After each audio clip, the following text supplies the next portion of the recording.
Welcome to our One-on-One Webcast. The topic of today's conversation, the Fall Classic. I'm joined by Junko Aoyama and Christian Bender to discuss America's pastime. Cliff Lee and the Phillies managed to extend this series to Game 6 by taking down the Bronx Bombers on Monday. Christian, as a Yankees fan, are you worried? No, absolutely not. And I'm not just being a homer.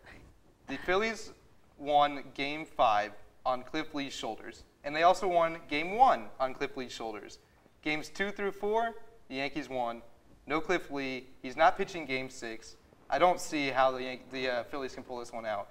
But I will say, if it's going to be Pedro Martinez, if I'm the Phillies, there's no other guy I'd want pitching in a critical game than Pedro Martinez. The rest of the staff, Cole Hamels, Joe Blanton, have been very shaky this postseason. I also really like Andy Pettitte. I'm going to take the Yankees in Game 6. All right, that's a good point. Junko, do you have a problem with the Phillies pitching Lee in Game 5 instead of Game 4? Well, as the Phillies manager Charlie Manuel said, Cliff Lee has never started a game on 3 days rest in his career.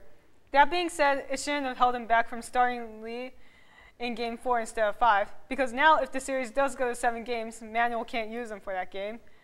And most likely and definitely, if there's a Game 7, the Yankees will send Kacey Stark to the mound, who has thrown the ball quite well despite pitching mostly on 3 days rest.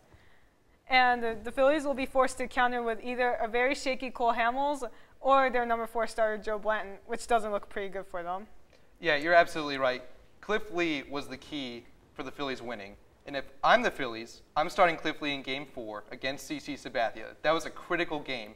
Instead of being tied 2-2, the Phillies went into Game 5 down 3-1 in their home ballpark, and they absolutely needed a win. Luckily, they got it, but their bullpen almost blew the game. The final score was 8-6. In inning 7, they were up 8-2, and the Yankees fought back. I can't see how you can trust your bullpen that much, and you know that Pedro Martinez probably won't go more than 6 innings. Ryan Madson, who is their next in line to Brad Lidge, he's been kind of a quasi-setup man, was the one who gave up 2 runs. That's very disturbing for me. Brad Lidge also blew a save in this series, which is his 3rd blown save against the Yankees this season. If it was going to come down to it, I would still take the Yankees based on bullpen if it wasn't starting pitching. Yeah, because now by not electing to start Lee on short rest, the Phillies will be forced to expect a lot out of their Game 6 starter Pedro Martinez and their Game 7 starter, and I think this decision has jeopardized their repeat bid for the World Series. Both very good points. Lastly, guys, can the Phillies make the 3-1 comeback and win the World Series for the 2nd year in a row? Well, judging by the potential pitching matchups, I don't think so. What about you? I don't see it happening. As far as the lineups go, these teams are very evenly matched. Mark Teixeira, who was the Yankees MVP and could be the MVP of the league, has been largely ineffective. He's only had 1 hit. Alex Rodriguez, though, first couple games, very shaky. He started to come through. Now he's starting to hit. For the Phillies, Ryan Howard not hitting well. Jason Worth had a couple big hits. But other than that, their best players are really just being average right now. Both teams are only averaging about a .250 batting average. That's not good enough to win a World Series. I'm still going to take the Yankees.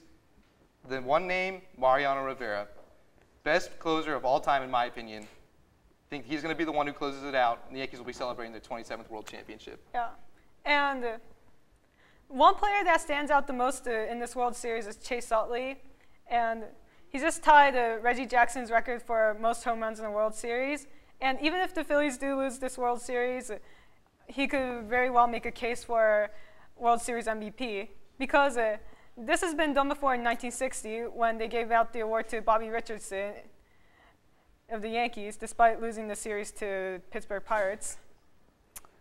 Well, that's another good point. But unfortunately, that's all the time we have to talk World Series baseball. But don't forget about our other webcasts this week.